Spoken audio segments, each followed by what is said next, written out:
Bill Blass. Tell me about him. Great guy. Wonderful. Knew what he wanted, which is more than the rest of us did. Read Vogue in his foxhole.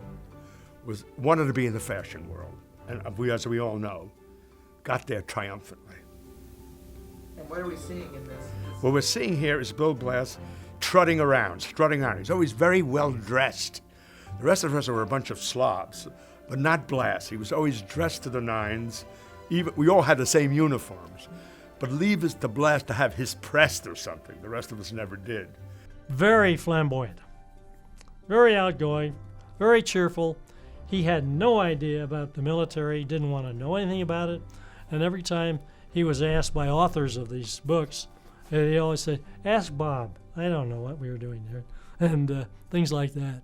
He just disengaged himself, and he was reading Women's Wear Daily and doing sketches.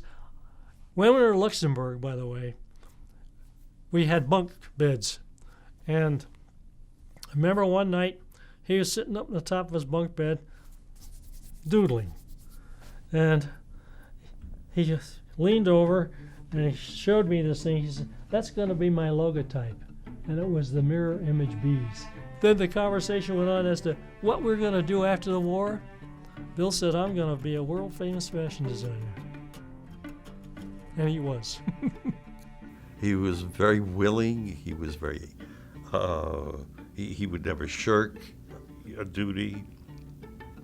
If there was cleaning trash cans, he was right there with a smile and beautiful teeth. And he was there. He was never lazy about anything. And, he didn't care for it any more than anybody else, but he never moaned and groaned about it. He never fussed. One of the more interesting things I remember is eating in Tennessee rather than training. And again, this goes back to my friend Bill Blass, who was a great eater.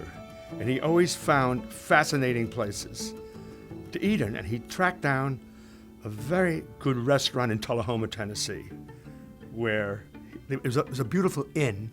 And these women made great Southern cooking, biscuits. It was a sensation. I remember that very vividly.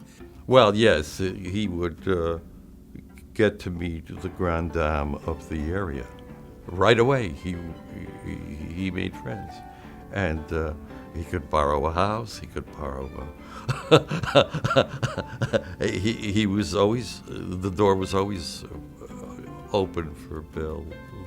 They really were. How did he do that? Because he was charming, and he was genuine, and he was eager, and he was attractive. It was the whole thing, was a package.